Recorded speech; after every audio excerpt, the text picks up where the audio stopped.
15,000 kilometers, that is the distance from Tehran to New York City.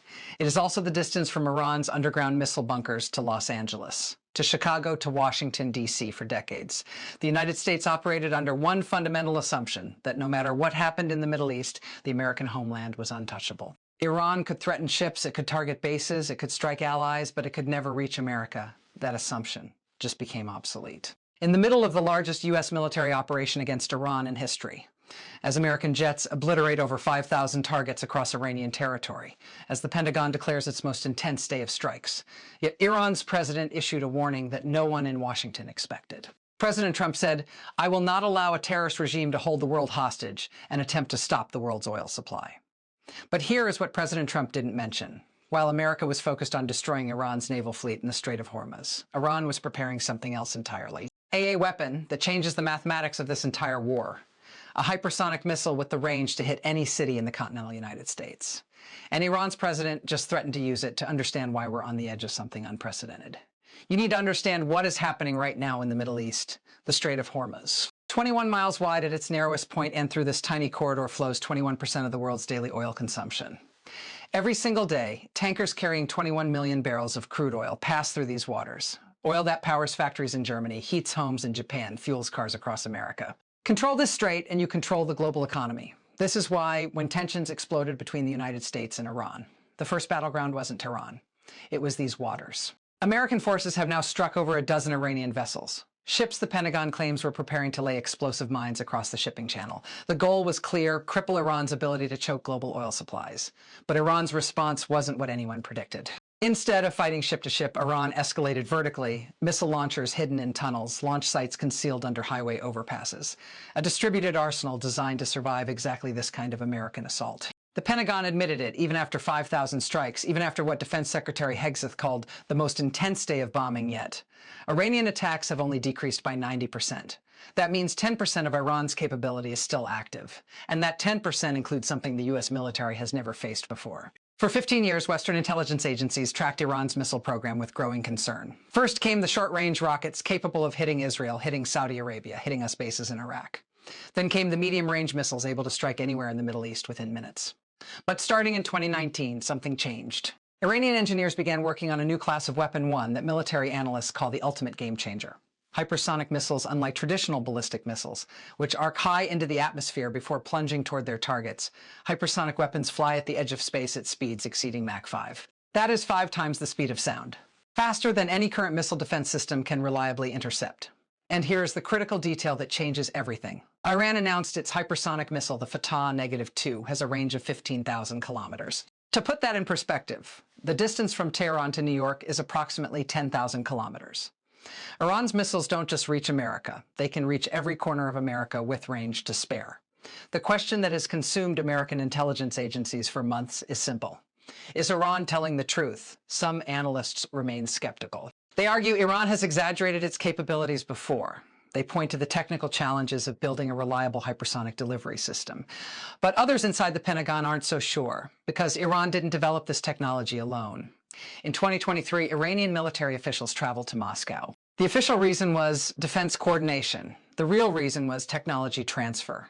Russia, desperate for Iranian drones in its war against Ukraine, offered something in return: hypersonic missile expertise. The same technology behind Russia's Kinjal missile, which has proven nearly impossible for Ukrainian air defenses, to intercept beacon flowing to Tehran, China, too.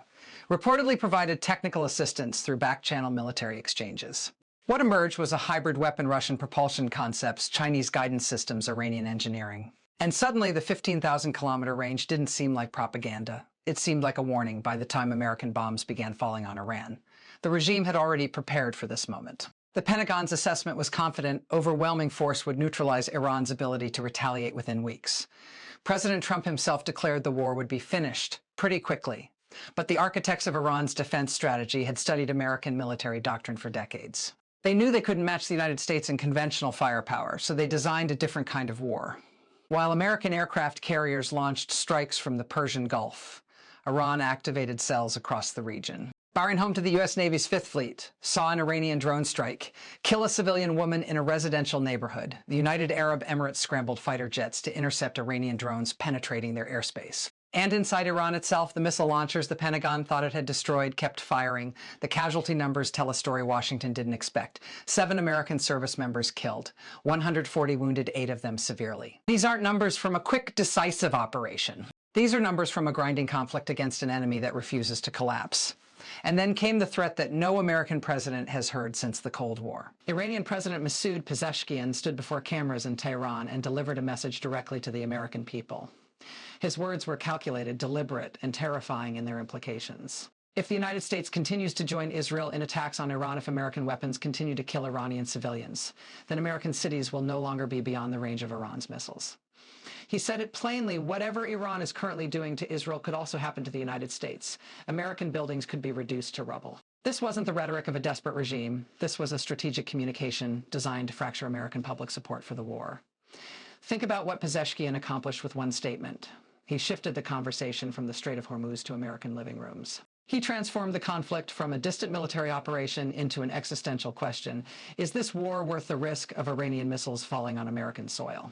And he planted doubt in Congress, in the Pentagon, in the minds of every American watching the news. Can our missile defense systems stop a hypersonic weapon traveling at Mach 5?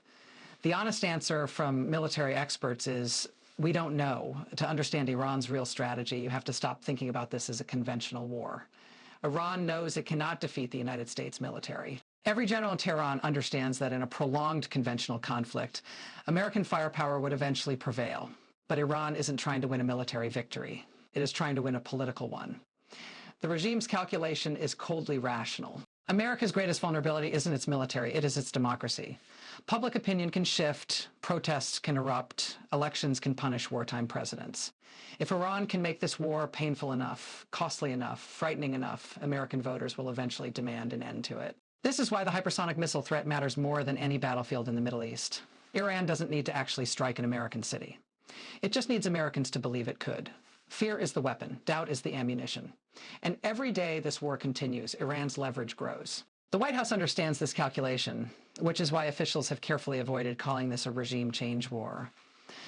But when pressed, the administration's own spokesperson admitted the truth. The United States wants to see a different leader in Tehran. The question is whether America can achieve that goal before Iran's threats become reality. And now we arrive at the question this entire conflict hinges upon. Is Iran actually preparing to strike the United States? The intelligence community is divided. One camp argues that Iran's threats are purely defensive, a deterrent designed to prevent American escalation. They point out that Iran has never directly attacked us soil. That the regime, despite its rhetoric, has always calculated its moves to avoid triggering America's full military response.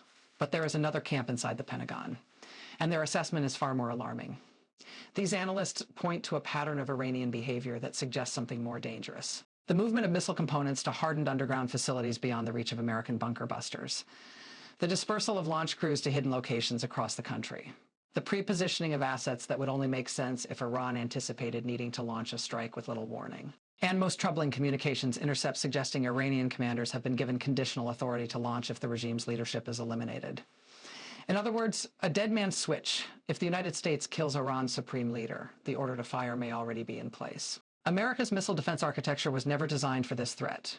The ground-based mid-course defense system, our primary shield against intercontinental missiles, has 44 interceptors, 44. Against a potential salvo of hypersonic weapons traveling at unpredictable trajectories. The math isn't comforting. Defense officials publicly maintain confidence in American capabilities. But behind closed doors, Pentagon war games have produced troubling results. In simulated hypersonic attack scenarios, interception rates drop dramatically compared to traditional ballistic missiles. The speed and maneuverability of these weapons create engagement windows measured in seconds, not the minutes that current systems require. And if even one warhead gets through, the consequences would be unlike anything America has experienced since the 11th of September. As this war enters its next phase, 3 possible futures are emerging. The first, rapid American victory. If the Pentagon's assessment is correct, if Iran's capabilities have truly been degraded by 90%, the regime may collapse within weeks. A new government acceptable to Washington takes power. The threat evaporates. But this scenario requires Iran's leadership to surrender before deploying its most dangerous weapons. Given everything we know about the regime's psychology, this seems unlikely. The second scenario is prolonged conflict. Iran absorbs the American assault, maintains its retaliatory capability, and wages an asymmetric war across the region while holding the hypersonic threat over Washington's head. Casualties mount, gas prices continue climbing, already up 55 cents per gallon since the war began. American farmers can't get fertilizer. Delivery drivers watch their profits disappear at the pump. The economic pain spreads from coast to coast. Eventually, domestic pressure forces a negotiated settlement one that leaves the Iranian regime intact and its missile program untouched. And then there is the third scenario, the one no one in Washington wants to discuss publicly: miscalculation, a strike that kills the wrong target, a communication failure between Tehran and its military commanders. A moment of desperation as the regime faces collapse, and then a launch, not at Israel. Not at a military base in the Gulf, at an American city. The hypersonic weapon streaks through the upper atmosphere at 5 times the speed of sound. Interceptors scramble, radar tracks the incoming threat. And in the final seconds, America discovers whether its defenses are enough. For 70 years, two oceans protected the United States from the conflicts it waged overseas.